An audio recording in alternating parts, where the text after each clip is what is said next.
എല്ലാ പാർട്ട്നേഴ്സിൽ നിന്ന് ഇത് കിട്ടണമെന്ന് നമ്മൾ ചിന്തിക്കുന്നതിൽ അർത്ഥമുണ്ടോ? ഇപ്പൊ ഞാൻ കല്യാണം കഴിച്ച് വരുന്ന ആളെന്ന് പറയുന്ന ആള് ചിലപ്പോ വേറെ മറ്റു പല കാര്യങ്ങളിലും എക്സലന്റ് ആയിരിക്കാം. ചിലപ്പോ ഈ ഒരു പാർട്ടി ചിലപ്പോ കുറച്ച് മിസ്സിംഗ് ആയിരിക്കാം. പക്ഷെ അതുകൊണ്ട് ഞാൻ വേറൊരാളിലേക്ക് പോകുന്നു എന്ന് പറയുന്നതിൽ ന്യായമുണ്ടോ? അല്ലെങ്കിൽ ഇത് ഇയാളെ മാറ്റിയെടുക്കാൻ പറ്റുമോ? എന്നെ മാറ്റിയെടുക്കാൻ പറ്റുമോ? തീർച്ചയായിട്ടും നമുക്കിപ്പോൾ ഞാൻ എപ്പോഴും പറയുന്നത്, എന്നോട് വന്നിട്ട് പറയും എൻ്റെ ഹസ്ബൻഡാണ് മാം തെറ്റ്, എൻ്റെ ഹസ്ബൻഡ് ഇങ്ങനെയാണ്, ബിഹേവിയർ ഇങ്ങനെയാണ്, ദേഷ്യം ഇങ്ങനെയാണ്. അപ്പം ഞാൻ ഹസ്ബൻഡിനെ ഒരിക്കലും കുറ്റപ്പെടുത്തില്ല, ഞാൻ വൈഫിനോടാണ് മാറാൻ പറയാം.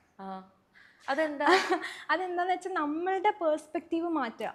നമ്മൾ നിരന്തരം മൈൻഡിനോട് പറയുന്ന ഇതാണ്, എൻ്റെ ഹസ്ബൻഡ് ഇങ്ങനെയാണ്, എൻ്റെ ഹസ്ബൻഡ് ഈ രീതിയിലാണ് എന്നോട് ബിഹേവ് ചെയ്യുന്നത്, എന്നെ തീരെ നോക്കുന്നില്ല, ദേഷ്യപ്പെടുന്നു. അപ്പം നമ്മൾ ഫ്രണ്ട്സിനോട് ഇത് തന്നെയാണ് പറയുന്നത്. അപ്പം മൈൻഡ് ഇതാണ് ഫുൾ ടൈം കേൾക്കുന്നത്. അപ്പം എങ്ങനെ മാറ്റം വരും? നമ്മൾ മാറി ചിന്തിക്കണം. എങ്ങനെയാണോ നമുക്ക് ഹസ്ബൻഡ് ആവേണ്ടത്, ആദ്യം നമ്മൾ അത് ഗോൾ സെറ്റ് ചെയ്യണം.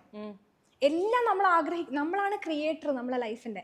നമുക്ക് എങ്ങനെ നമ്മുടെ ലൈഫ് കൊണ്ടുപോകണം എന്നുള്ളത് നമുക്ക് ഇപ്പം ചിന്തിക്കാം.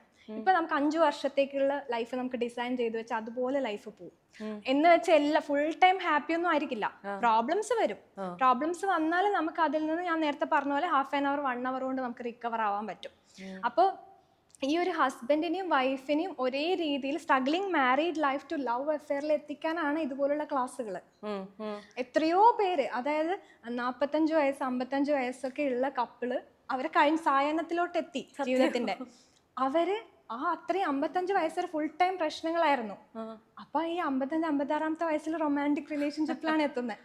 അപ്പൊ അവരൊക്കെ ഇത്ര താങ്ക്സ് പറയുന്നറിയോ നമ്മളെ ക്ലാസ്സിനെ പറ്റിയിട്ട്. കാരണം അവർ പറയുകയാണെങ്കിൽ ഇതൊരു 30 വർഷം മുന്നേ അറിയാമെങ്കിൽ നമ്മളെ ലൈഫ് എത്ര ഭംഗിയായേനെ. അതെ അതെ.